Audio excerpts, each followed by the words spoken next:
네, 셀리더 여러분 안녕하세요. 이제 11월 두 번째 주 셀 성경 공부 우리 또 같이 하도록 하겠습니다. 이제 11월이 이제 시작되어서 이제 벌써 두 번째 주 맞이하네요. 하여튼 이번 11월에는 우리가 이제 성경 암송 대회가 있으니까 이번 주 다음 주 두 주 남았잖아요. 여러분 이제 기도하시면서 야고보서 1장 말씀을 좀 묵상하시고 또 셀 원들하고도 함께 교제하시고 그래서 사실 좀 그런 생각이 많이 들어요. 우리 교제라는 것이 하나님의 말씀에 중심이 있어야 되는데 함께 성경을 암송하는 것보다 더 좋은 교제가 있을까라는 생각을 해봅니다. 그러니까 여러분 좋은 기회니까 한번 이 시간을 사용해서 많이 함께 셀 원들과 말씀으로 교제하시면 좋겠습니다.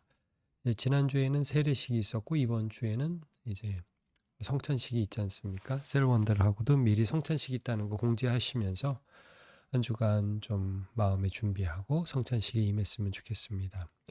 이번 주에 이제 나눌 말씀은 이제 감사의 식탁. 우리가 늘 이 성찬을 바라보면서 이제 준비하고 바라보면서 예수 그리스도의 죽으심과 또 그의 부활을 기억하게 되는데 이걸 좀 감사하고 좀 연결해서 이번에는 좀 생각하는 시간을 가졌으면 좋겠어요. 지난주에는 이제 우리가 새 생명 주심에 감사해서 세례와 감사를 연결했다면 이번 주에는 성찬과 감사를 좀 연결해 보고자 하거든요. 그래서 이번 11월 우리가 하나님 앞에서 우리의 삶의 태도를 감사로 전환하는 것 참 너무 중요하죠. 대부분의 사람들이 이제 원망하고 비교하고 불평하니까 이런 삶을 하나님께 대한 감사로 우리가 바꾸는 것 신앙인의 매력입니다. 그리고 좀 이 부분도 살펴보겠지만 이게 바로 세상의 복음을 전하는 방식이기도 하고요. 사실 그저 고린도전서 11장의 배경은 성찬식에 대한 잘못된 준수를 하는 고린도 교회를 향해서 그 의미들을 다시 제대로 알려주는 그런 의미가 있죠. 바울 사도가 고린도 교회 편지할 때 이 고린도 교회 성도들이 자꾸 이제 성찬을 오용하고 먼저 온 사람이 많이 먹고 없는 사람은 배고프고 이런 현상이 일어났단 말이에요. 그래서 이제 그런 부분에 대해서 근절하면서 너희가 성찬의 의미를 바로 새겨야 된다라고 말씀을 하고 있습니다. 그러면서 성찬의 의미를 다시 이제 그들에게 재점검해주고 있는데 이제 고린도전서 11장이죠. 23절부터 26절. 근데 이제 재밌는 건 주께서 잡히시던 밤이라는 거예요. 그러니까 이게 6월절 식사죠. 그리고 예수님께서 고난당하시기 전이니까 이 감사라는 말이 참 안 어울리지 않아요. 근데 식후에 잠깐만요. 여기 축사하시고라는 단어를 우리가 유의 있게 봐야 돼요. 이 축사라는 단어가 유카리스테오 축사하시다. 이게 감사하다는 뜻이에요. 이게 축사라는데 축자가 이제 빌축자고 사자가 감사한다는 뜻인데 우리가 축사 그러면 하도 이제 축사 답사 이런 것 때문에 자꾸 축사라는 게 어떤 축하하는 말로 많이 인식이 되는데 감사를 기도하다라는 뜻이에요. 한국말로. 요즘 우리가 익숙하게 하지 않죠. 어쨌든 이 축사하시고 감사 기도하시고 떼어 이르시되 너희를 위하는 내 몸이니 이것을 행하여 나를 기념하라. 또 그와 같이 잔을 가지시고 내 피로 세우는 새 언약이니 이것을 행하여 마실 때마다 나를 기념하라. 하면서 특별한 감사의 식탁을 그들과 나누셨죠. 이것을 통해서 과연 예수님은 뭘 감사하셨고 또 우리가 이것을 행함으로 어떤 의미가 있는지를 좀 살펴보기를 원합니다. 이제 제가 다음 주에 나눌 말씀들이 이거예요. 첫 번째로는 이것을 통해서 하나님 기뻐하신 것은 우리에게 주신 은혜라는 거죠. 구원의 은혜. 왜냐하면 예수님은 죽으시지만 결국 예수님이 여기서 무엇을 감사하셨겠는가? 자신의 죽으심을 통하여 우리가 생명 얻는 것이죠. 그러니까 너희를 위하여 붓는 내 몸. 내 피로 세운 새 언약. 그러니까 이제 예수를 믿는 사람들을 구원하시는 하나님의 구원이 이것을 통해서 이루어지어서 하나님과 함께 우리의 구원을 감사하고 기뻐하시는 예수님의 이 감사가 나타나겠습니다. 그러니까 우리가 이 성찬을 행할 때마다 느끼는 것은 하나님이 우리의 심판자가 되지 아니하시고 아버지가 되시며 우리에게 은혜를 주시고 우리를 도우시는 분이라는 걸 기뻐하며, 또한 동시에 이건 믿음이죠. 믿음에 감사해요. 무슨 말이냐면 지금 바로 십자가가 있어요. 그러나 그 뒤에 하나님 주실 부활을 바라보며 기뻐하는 믿음의 감사라는 거죠. 그러니까 이거를 초대교인들이 그대로 행하면서 그들은 그들의 삶에 비록 고난이 많았지만 늘 떡을 떼였잖아요. 떡을 떼며라는 단어가 굉장히 사도행전에도 많이 나와요. 여러분 한번 보시면 그 사도행전 우리가 2장을 얼마 전에도 봤지 않습니까? 이게 보면 42절에 서로 교제하고 떡을 떼며, 이게 그러니까 그들의 중심에는 늘 예수 그리스도의 감사의 식탁이 있었다는 걸 알 수 있어요. 그리고 믿는 사람 그러면 옆에 사람이 볼 때 늘 저 사람들은 예수의 피, 예수의 살을 먹는 사람들이야, 예수 믿는 사람들이야, 예수 은혜 받는 사람들이야라는 것들을 알게 되었죠. 그러니까 이것 자체가 세상에 우리가 누군가, 우린 예수 믿는 사람이야. 예수가 누군데 우리를 위해서 죽으신 분이야. 그분 때문에 우리는 구원을 얻게 되었어라는 복음 전도의 의미가 있는 것이고 믿음의 의미가 있는 것이고, 그러면서 거룩하고 정결하게 살아가고자 하는 그런 의미가 담겨 있다는 거죠. 성찬을 행한다는 것 자체가 전도의 의미, 세상에 예수를 나타내는 의미가 있다는 것을 우리가 성경을 통해서 알 수 있습니다. 그래서 좀 전에 우리가 본 그 말씀 끝에 다음 주에 26절 맨 마지막 절을 보면 너희가 이 떡을 먹으며 이 잔을 마실 때마다 주의 죽으심을 그가 오실 때까지 전하는 것이니라. 그러니까 이제 사실은 우리가 조금 더 많이 성찬식을 해야 돼요. 1년에 2번 지금 하고 있는데 어떤 교회는 뭐 한 달에 한 번, 어떤 교회는 2주에 한 번 이렇게 하는 교회들 많이 있는데 성찬식을 늘 이렇게 좀 하면서 예수님을 기억하고 전하는 것이 매우 중요합니다. 자, 예수님은 그 잡히시던 밤 가장 고통스럽고 감사할 수 없는 순간에 감사, 축복의 기도가 아니라 감사의 기도, 기원을 하셨습니다.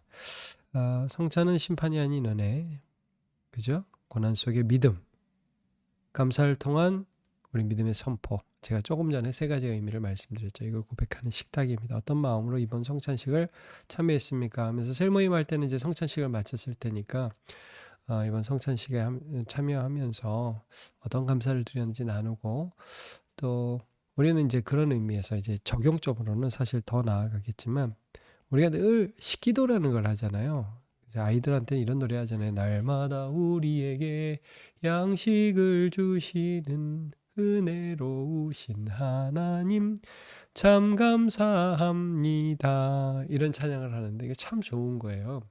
식탁을 대하면서 우리에게 무엇인가 은혜를 베풀어 주고 계신 그 하나님을 찬양하는 것. 그리고 이 성찬이라는 것이 사실 그들의 일반식이었거든요. 유대인들의 일반 식사였습니다. 이게 특별식이 아니라. 이제 우리는 어떻게 보면 지금 좀 너무 특별하게 이렇게 해서 성찬이 좀 멀어진 경향도 좀 있어요. 근데 자주자주 이것을 하면서 우리 구주가 어떤 분이신지를 스스로 기억하고 그리고 감사하는 그런 일들이 있어야겠죠. 자, 1번 봅시다. 예수께서 잡히시던 밤에 감사하셨습니다. 다시 한번 말씀드리면 축사는 감사를 기원하다는 뜻입니다. 가장 내 마음에 와닿는 부분이 있다면 무엇입니까? 예수님의 사역을 통해 죄인들이 심판이 아닌 은혜가 부어질 것을 아셨기 때문에 예수님 감사하셨다. 예수님의 감사의 내용. 하나님, 내가 오늘도 예수 안에서 저주받을 자가 아니라 은혜받을 자가 된 것 감사합니다. 그러면서 식사할 수 있겠죠. 2번째, 십자가를 넘어서는 부활의 영광을 확신했기 때문에 이게 믿음의 기도라는 거예요. 내 앞에 분명히 어려움이 있어요. 그러나 하나님 앞에 감사한 것은 하나님의 뜻을 이루시고 그 다음에 내 모든 어려움에도 불구하고 정말 이 심판에 대신 서는 이 자리에도 불구하고 나를 다시 살리셔서 높이실 것을 믿고 감사합니다. 이게 늘 우리의 믿음의 고백이어야 하겠죠. 그러니까 어려움 가운데 있는 셀원들이 있을 수 있잖아요. 지금. 그러나 이 모든 것을 통해서 하나님이 우리에게 영광을 주실 것입니다. 나는 그것을 믿습니다 하면서 감사할 수 있겠죠. 유월절 어린 양의 약속이 이제 실현되어 하나님의 뜻이 이루어질 것이기 때문이다. 이제 특별히 이제 이 성찬의 의미는 음, 이제 이날 식사가 유월절 식사라는 점을 우리가 기억해야겠죠. 이제 언약에 대한 성취입니다. 그러니까 과거에 그 약속되었던 구원의 예표가 유월절이고 출애굽이었지 않습니까? 근데 이제 그것들이 실현되었다. 그래서 하나님의 뜻이 이루어질 것이기 때문에 예수님은 감사할 수 있었겠죠. 성경의 성취로서. 그래서 여러분 뭐 어떤 이단에서는 지금도 유월절을 지켜야 된다고 하는데 유월절은 예수님을 통해서 이루어졌거든요. 절기의 실체는 예수님. 그래서 이제 이런 부분들 예수님이 감사하였는데 우리가 어떤 부분에서 예수님의 감사에 공감할 수 있는지를 먼저 나눠주면서 그러면서 우리의 감사로 좀 이어갔으면 좋겠습니다. 이제 우리가 성찬이 전도의 의미가 있다. 주의 죽으심을 전하는 삶의 고백이다라는 것에 대해서 특별히 좀 떼어서 보겠습니다. 우리 직접 복음을 전하지 못하더라도 일상에서 예수님 전할 수 있는 방법은 무엇이겠습니까? 그죠? 그들은 먹으면서 예수님을 증거했단 말이에요. 먹으면서. 참 재밌죠.